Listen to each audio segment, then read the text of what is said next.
요한복음 1장 9절에서 13절까지 말씀입니다.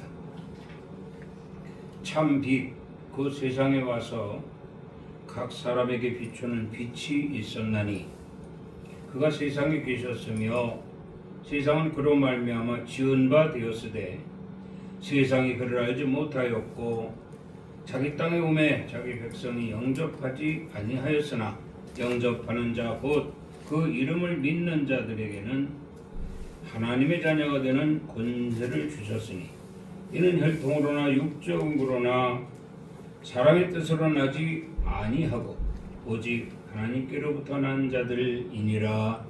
아멘. 언제나 택한 백성들을 불러 모으시고 가르치시며 간섭하시며 지켜 보호하시는 하나님의 은혜를 이 성탄절을 맞이해서 다시 한번 감사를 드립니다. 아멘. 귀한 말씀이 오늘도 우리에게 새 희망이 되게 하시고 새 소망이 되게 하시고 또한 새로운 신앙의 길로서 접어들 수 있는 메시아적 아름다운 메시지로 역사해 주시기를 간절히 소망합니다. 나를 위해 이 땅에 오신 예수 그리스도, 그분이 오신 날을 우리는 성탄절이라 기념하면서 언제나 늘 항상 주님을 찬양하고 경배하고 있습니다. 2025년 올 한 해 특별히 오늘 성탄절로 제정하신 이날 이 아침에 경배하오니 오늘도 우리에게 귀한 말씀을 허락하셔서 언제나 늘 항상 주의 이름을 부르며 승리하는 삶이 되어질 수 있는 저희들이 되게 하여 주시옵소서. 시종을 의지하며 예수 그리스도 이름으로 감사하고 기도드리옵나이다. 아멘. 할렐루야. 아멘.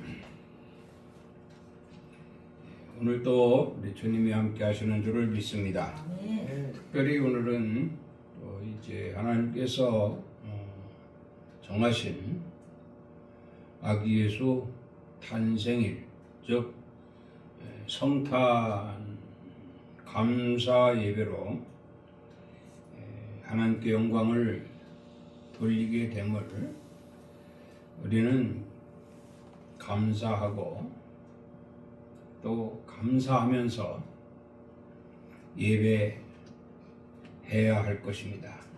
하나님께서 우리에게 또 귀한 말씀을 주셔서 우리가 믿는 예수 그리스도로 말미암아 그 믿음 안에서 온전케 되기를 소망하시고 또 마침내 하나님 것으로 우리에게 주신 이 땅에서의 우리 영혼을 거둬들이실 때에 하나님이 기쁨으로 거두어서 영원한 저 천국 하나님 나라의 영생으로 인도되어지기까지 하나님 바라시고 원하시는 그 뜻을 오늘 또 이 성탄절을 맞이해 주시는 하나님 말씀을 통해서 재충전해서 하나님 기쁘시게 하는 삶으로 변함없이 이어갈 수 있는 그러한 성도들이 되어야 할 줄로 믿습니다. 오늘 말씀 제목은 영접하는 성탄입니다. 찬송가에 나오는 이 성탄 찬송 중에 가사를 몇 줄 찾아봤습니다. 가사를 찾아보니까 탄생하신 아기는 영원한 구세주라 가사가 있고요. 오랫동안 기다리던 주님이 강림하셔서라는 가사가 있고요. 만왕의 왕 예수님 이 세상에 오시었네 라는 가사가 있고요. 베들레헴에서 아기 예수 구유의 자네라는 가사가 있고요. 그 어린 주 예수 그 귀하신 몸이 구유에 있네라는 가사도 있습니다. 또 보면 고요한 밤 거룩한 밤 주 예수 나신 밤, 좀 전에 우리가 부른 찬송가 가사를 또 생각하게 합니다. 또 베들레헴 성에 주 예수 탄생하시니 온 세상의 구주시라 라는 가사도 있고요. 기쁘다 구주 오셨네 라는 가사도 있습니다. 여기서 보편적으로 보면 이 세상에 오신 예수는 곧 귀하신 몸이고, 이 세상에 오신 예수는 구세주이시고, 이 세상에 오신 예수는 기다리던, 우리가 그렇게 간절히 기다리던 주님이시고, 또 이제 정한 날, 하나님이 정하신 날 밤에 이 땅에 오신 세상의 구주이시고, 그래서 우리는 그분을 기뻐하며 찬송하며 그분을 우리에게 주신 하나님께 영광을 돌리게 되는데, 이것이 바로 우리가 영접해야 할 이유다, 그런 말씀입니다. 이렇게 세상에 오셔서 오늘 말씀도 있죠. 그 안에 생명이 있었으니 생명은 사람들의 빛이라. 8절에 보면 9절에 보면 참빛 곧 세상에 와서 각 사람에게 비추는 빛이 있었나니, 이렇게 말씀을, 이 세상에 오셔서 각 사람에게 비추는 이 빛은 참빛인 예수입니다. 예수예요. 참빛으로 오신 예수. 빛의 반대는 어둠이죠. 어두운 세상에 빛으로 오신 예수. 이것이 우리가 믿어야 할, 영접해야 할 이유입니다. 우리는 정말 어둠에 있기 싫거든요. 정말 빛 가운데 있기를 원하거든요. 근데 그 빛도요, 참빛이라고 해서 참빛. 진실한 빛, 거짓이 없는 빛, 온전한 빛. 이런 빛 가운데 우리는 있기를 원하기 때문에 빛으로 오신 예수를 영접해야 할 이유가 된다, 그런 말입니다. 그런데 이 정작 이렇게 빛으로 참빛으로 오신 예수를 메시아로 영접해야 할 이스라엘 백성들, 이들은 정작 예수를 영접하지 아니했습니다.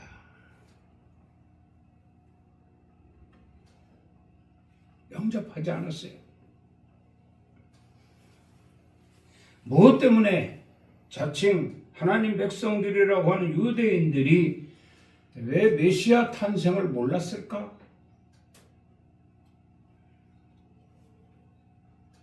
그들은 왜 메시아 탄생을 부인했을까?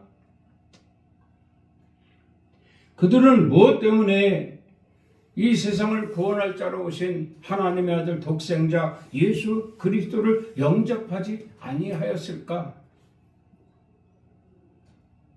이겁니다. 왜 그랬을까? 우리 지금까지 신앙생활을 하면서 이스라엘 백성들이 예수를, 이때 구세주로 이 땅에 오신 예수, 즉 베들레헴으로 오신 예수, 이스라엘 백성들로 오신 예수, 그러나 그들은 예수 탄생을 몰랐고 예수 탄생을 부인했고 예수를 영접하지 아니했다. 이유가 무엇인가? 지금까지 우리가 신앙생활을 하면서 하나님 말씀을 통해서 우리는 너무나 잘 알고 있을 것입니다. 그렇다고 하면 오늘 우리는 예수를 영접해야 할 이유가 분명해졌다라는 거예요. 다시 말씀드려 그들이 예수를 예수를 모르고 예수 탄생도 모르고 예수를 부인하고 예수를 영접하지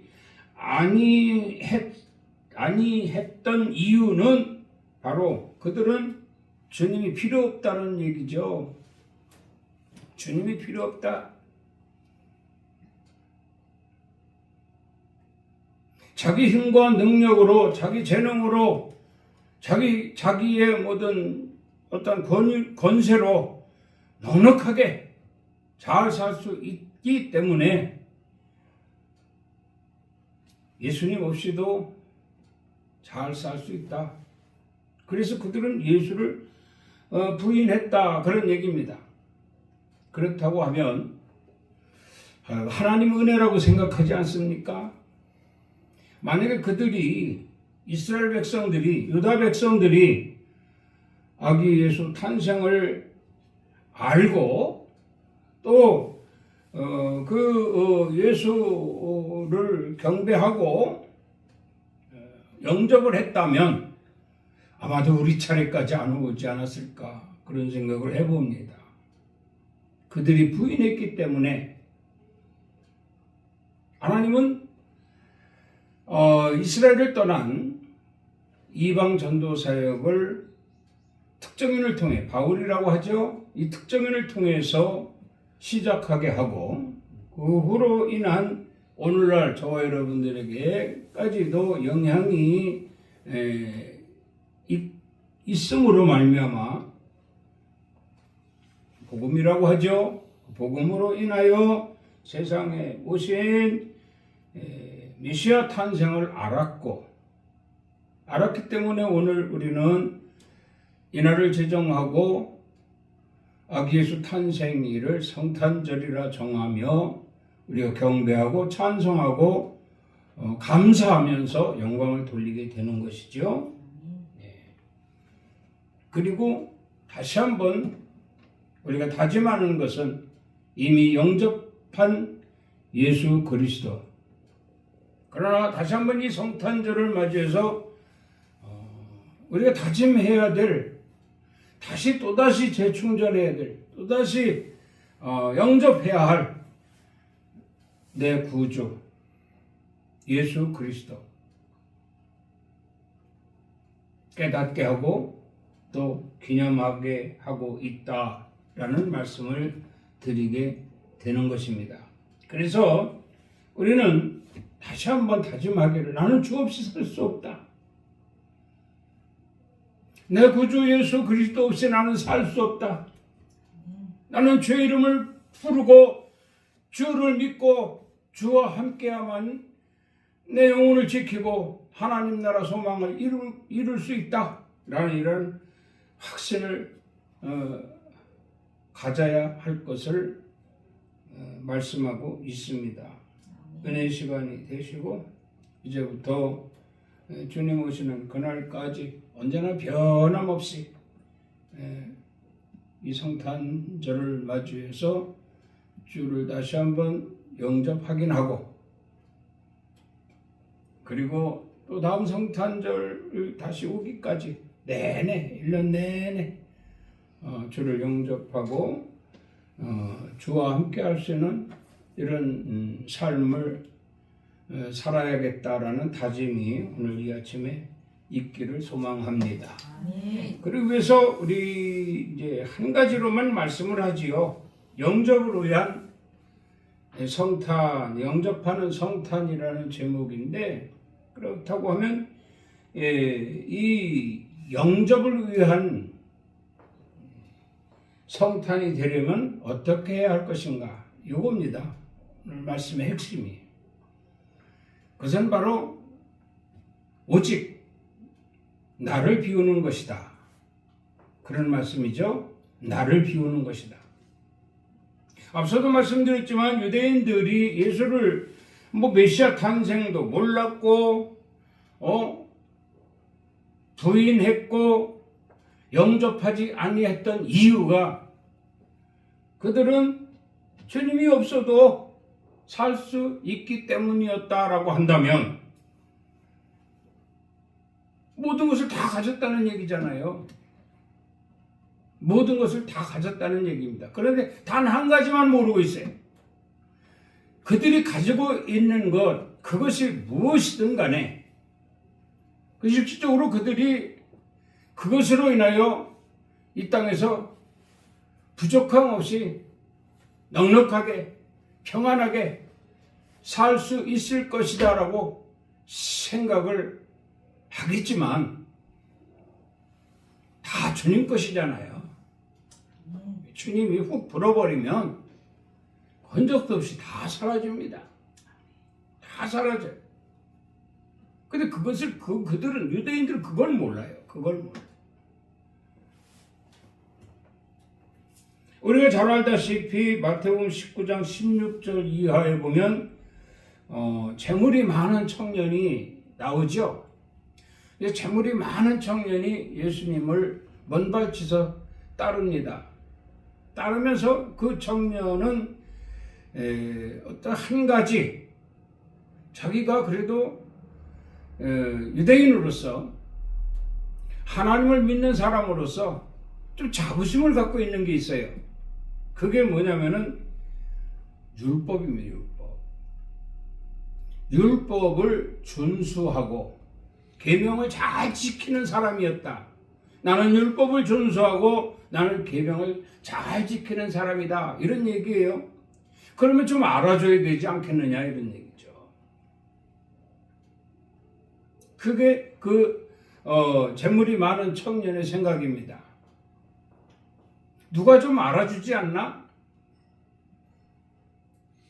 그러면서 가까이 예수님 곁에 가보지만 예수님은 그를 아예 보지도 않아요. 보지도 않아. 그러니까 이 청년이 이 사람이 예수님께 다가가서 살짝 질문을 하죠. 어떻게 해야 영생을 얻으리까?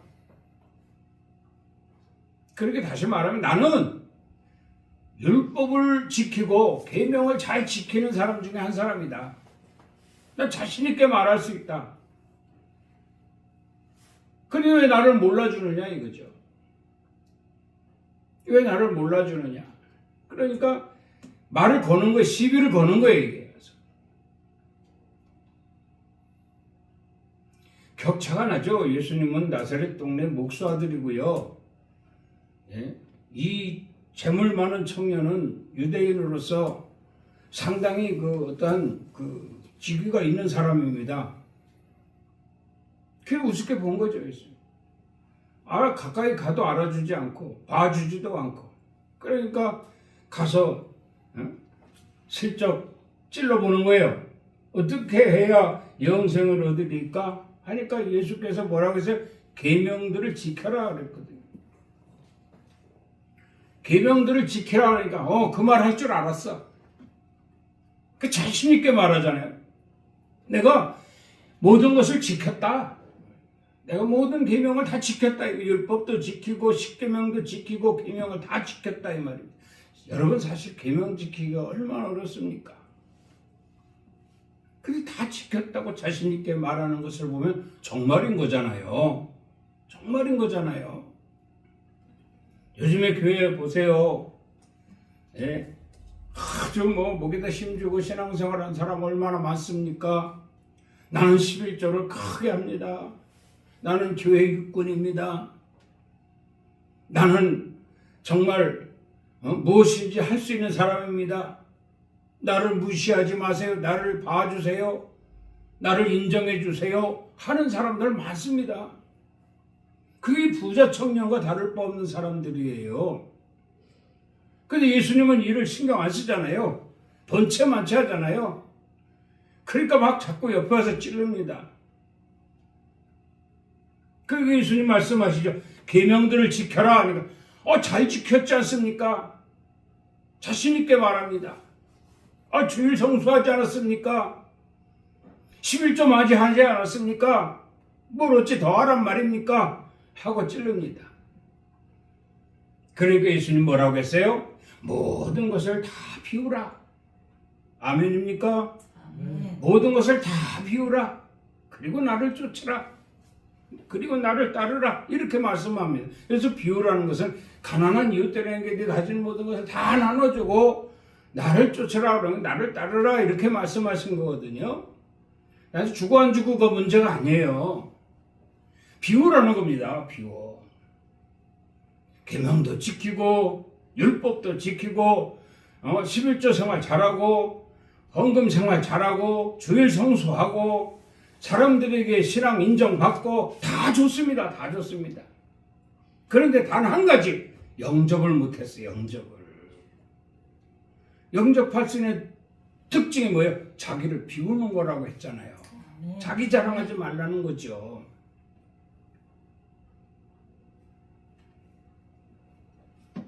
자, 그러면 왜 자기 자랑을 하지 말아야 되느냐? 왜 자기를 비워야 하느냐? 주님이 탄생하던 날 이것이 그대로 보여졌지 않습니까? 여기에 보면은 누가복음 2장 6절에 말씀하고 있습니다.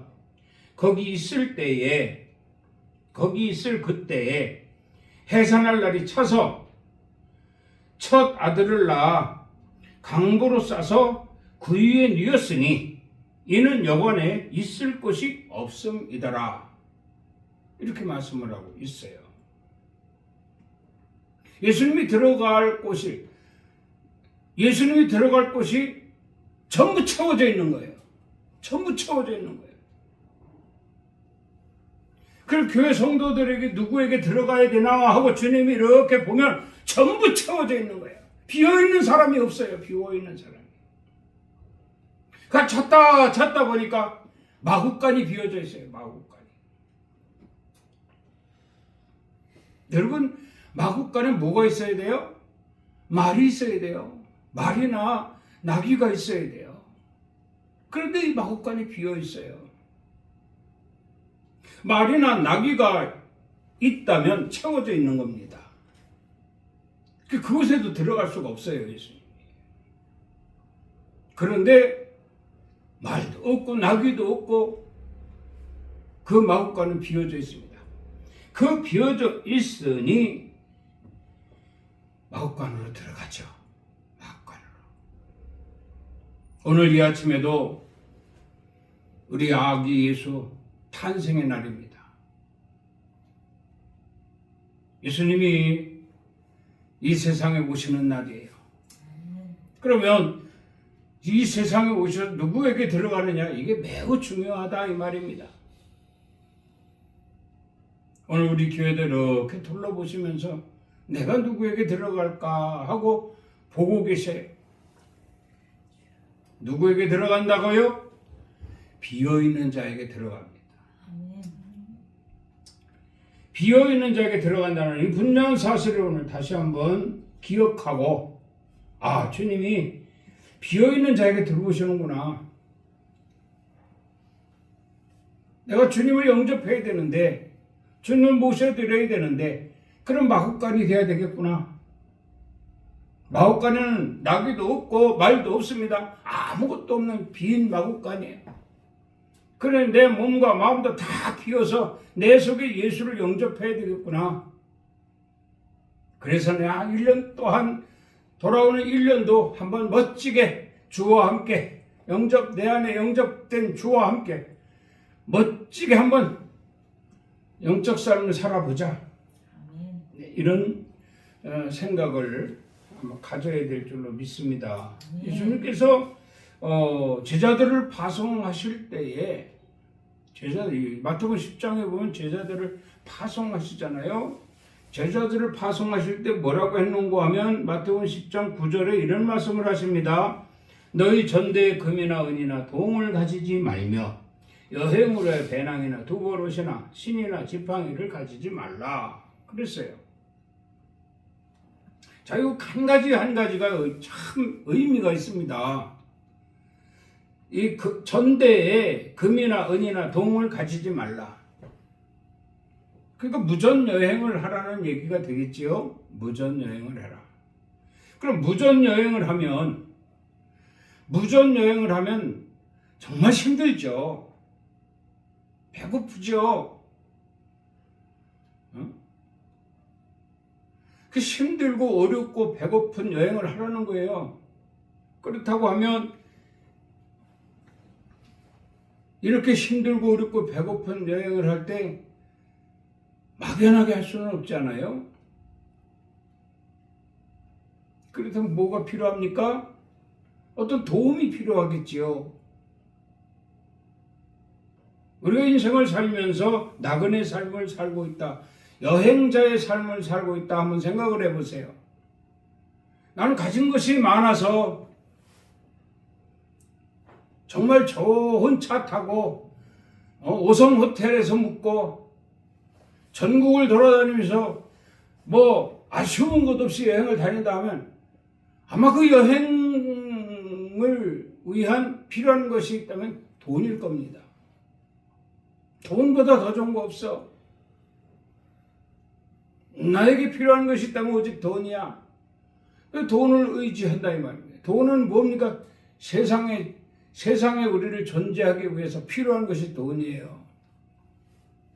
그러다 보니까 아무 걱정 없이 여행한단 말입니다. 그렇게 편안하게 여행을 하는데 그 여행하는 과정 속에서 무엇을 얻겠어요? 아무것도 얻을 수가 없습니다. 그런데 아무것도 갖지 않은 상태에서 여행을 한다고 생각해 보세요. 그러면 필요할 때마다 구할 것이 아닙니까? 다시 말하면 성도의 영적 삶은 이 말하자면 인생살이에서 기도밖에 없다. 그걸 의미하는 겁니다.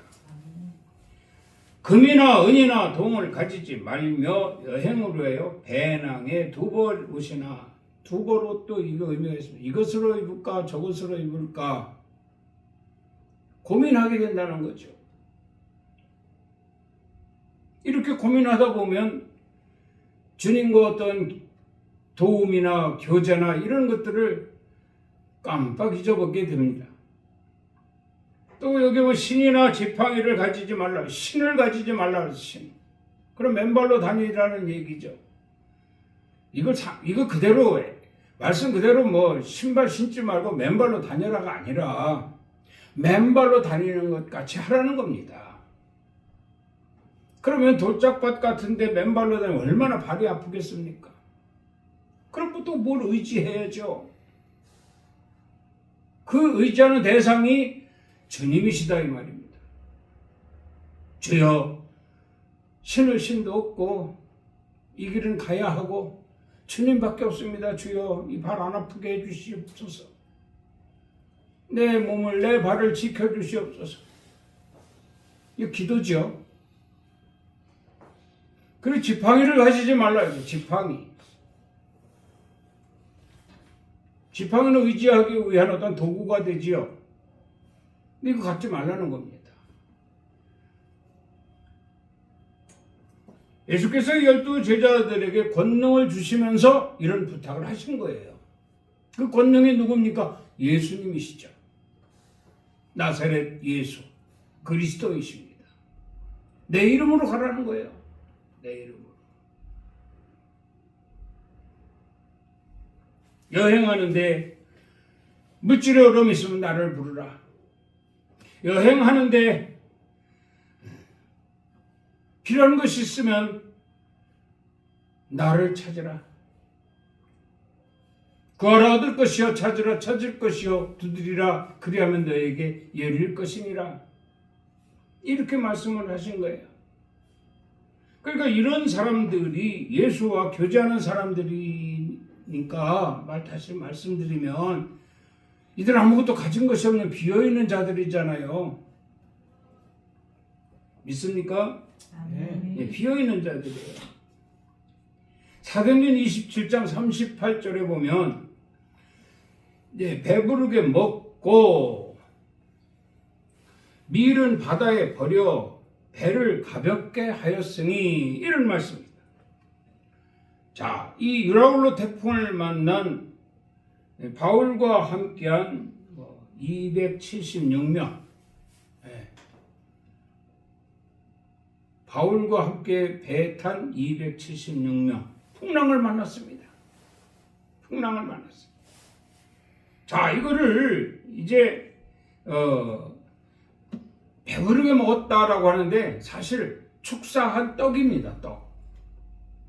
예수님이 12제자들 앉혀놓고 떡을 떼서 축사를 했어요. 하늘로 축사하고 떼어주셨어요.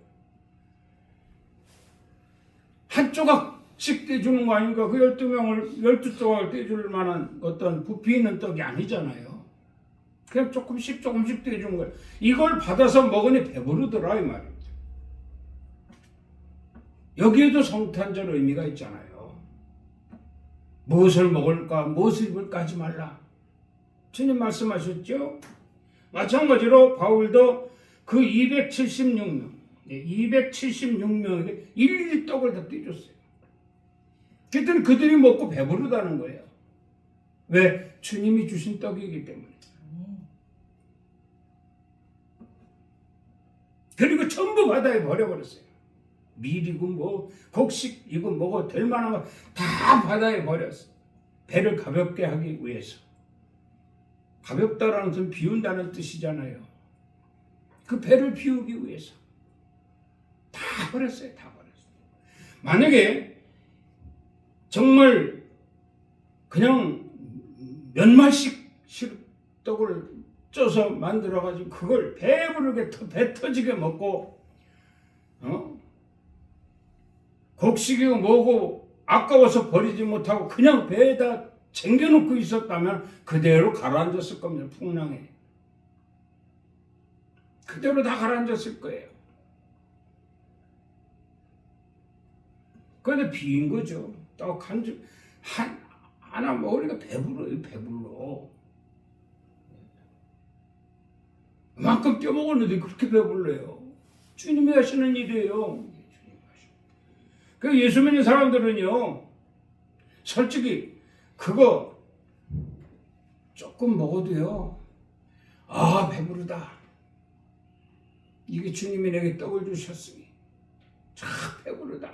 이렇게 뭔가 좀 긍정적인 주님과 어떠한 관계 속에서 나 자신이 좀 자랑스럽게 주님과 함께하고 있는 것을 배고파도 배고프다 하지 않고 입으로 옷이 없다 할지라도 그것이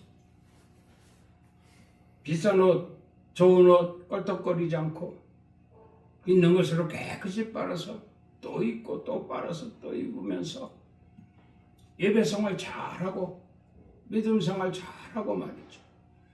이렇게 비어있는 그러한 모습을 보게 될 때에 이 성탄절이 의미가 있다. 영접한 자로서의 모습이 될 것이다. 그런 말씀이에요.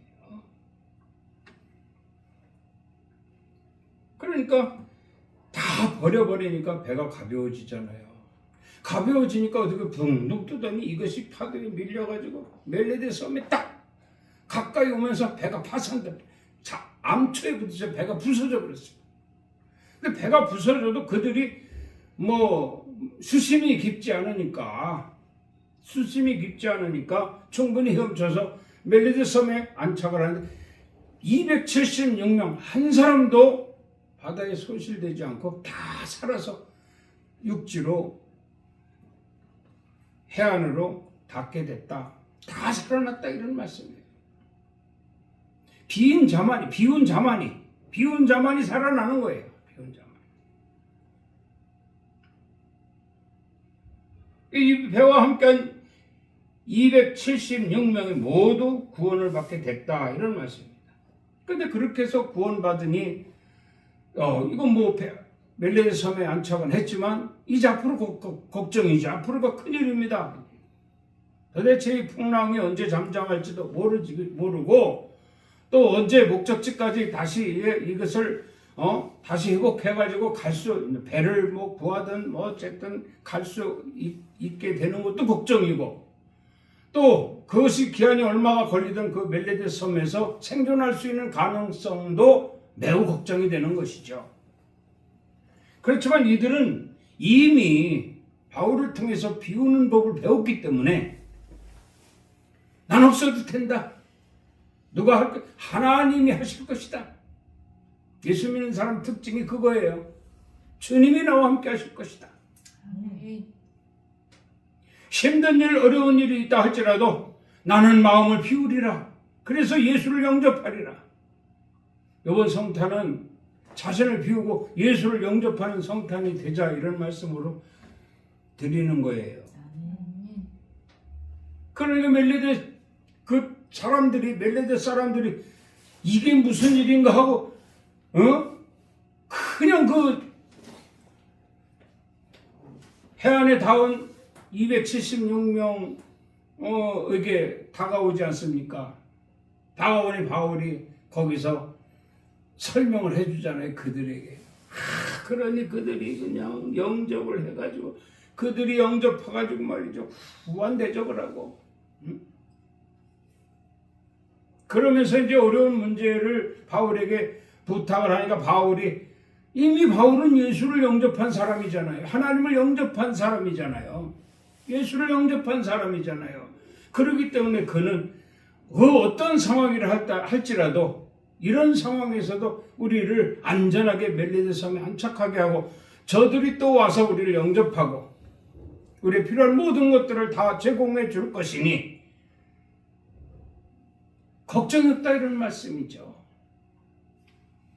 그들을 따라가서 그들의 문제점을 보면서 하나님께 기도하니까 그들의 문제점이 해결되더라, 이 말이에요. 그래서 안전하게 그들은 배도 구입하게 되고, 뭐 돈 없이도 다 멜레데 사람들이 해주는 거 아니에요. 배도 구입하게 되고, 거기에 목적지까지 갈 동안 먹을 수 있는 식량도 다 배에다 싸주고 넣어주고, 파도도 잠잠해지고 안전하게 목적지까지 항해했다는 이 정말 역사가 기록하고 있다, 이런 말씀이에요. 역사가 기록하고 있다. 우리도 이렇게 욕심이 잉태한 적 죄를 낳고 제가 장성한 적 사망을 낳느니라 하신 말씀도 있잖아요. 욕심을 다 비워요.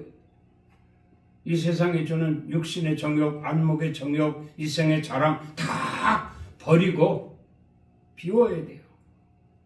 주님도 말씀하시잖아요.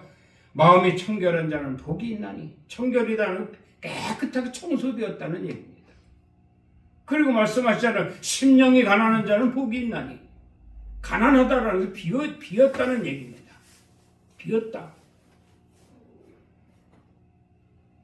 모든 것을 다 주님께 의존할 수 있는 그러한 유일한 케이스가 비운 자에게만 가능하다, 이런 말씀이에요. 마지막으로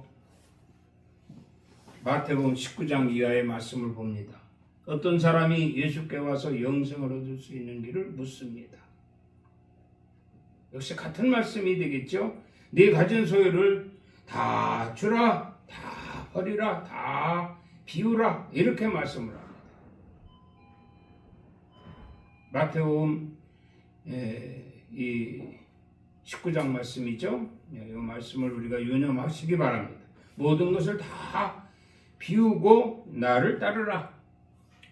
2026년도도 모든 것을 다 비우고, 정말 주님을 따르면 주님이 지혜도 주시고 지식도 주시고, 또 뭐 필요한 것 달라 하면 구하는 것도 주시고, 찾는 것도 찾게 해주시고, 두드릴 때마다 열게 해주시고, 공중에 나는 새를 보라 그랬잖아요. 그들이 심지도 않고 거두지도 않는데 하나님 그들에게 필요에 따라 주신다, 이런 얘기예요. 이런 걸 상징적으로 보여주면서 오늘 성탄절의 의미를 다시 한번 찾아봤습니다. 비우라. 그리고 비우는 자가 될 때 반드시 영접하게 될 것이니 비우고 영접하라. 비우고 영접해서 이 성탄절을 이제 기념하고, 이 성탄절을 통해서, 이번 성탄절을 통해서 다시 한번 나의 역사를 만들어 가겠다. 나의 역사는 오직 주님이 나와 함께 하시는 것으로 가능하다. 이런 각오와 결단이 여러분들에게 있기를 주의 이름으로 축원합니다. 주님 감사합니다. 성탄절을 맞이해서 또 이렇게 주를 영접할 수 있는 모든 것을 비우도록 귀한 말씀을 주심을 감사합니다. 정말 예수 그리스도 이름을 찾을 수 있는 이런 우리의 심령들이 될 수 있기까지 다른 것으로 인한 채워지는 것들이 있다면 주여 다 비워지게 하시고 주와 함께 동행할 수 있는 저희들이 되게 하여 주시옵소서. 예수 그리스도 이름으로 기도드리옵나이다. 아멘. 지금은 우리 주 예수 그리스도의 은혜와 우리 하나님 아버지의 그 크신 사랑하심과 성령님의 감동, 감화, 교통, 충만, 위로 역사하심이 오늘 특별히 2025년 성탄절을 맞이해서 성탄절 이 아침에 하나님께 경배하고 주님을 찬송하며 또다시 주님을 영접하는 성탄이 되리라. 그래서 언제나 늘 항상 하나님의 뜻에 합당한 자로 살아가리라 다짐하고 돌아가는 성도들 머리 위에와 가정 위에 일터 위에 사업장 위에 이 나라의 민족 위에 우리 엘림교회 위에 이제로부터 영원토록 함께 있을지어다. 아멘. 주님 감사합니다. 성탄절 이 아침 소수의 모임에도 주님 강림하셔서 예배를 음향하신 줄을 믿습니다. 거기 예수 탄생을 마음속 깊이 정말 찬양하면서 영접하는 저희들이 되기를 소망하는 가운데 귀한 예배 드림을 감사합니다. 홀로 영광 받으시옵소서.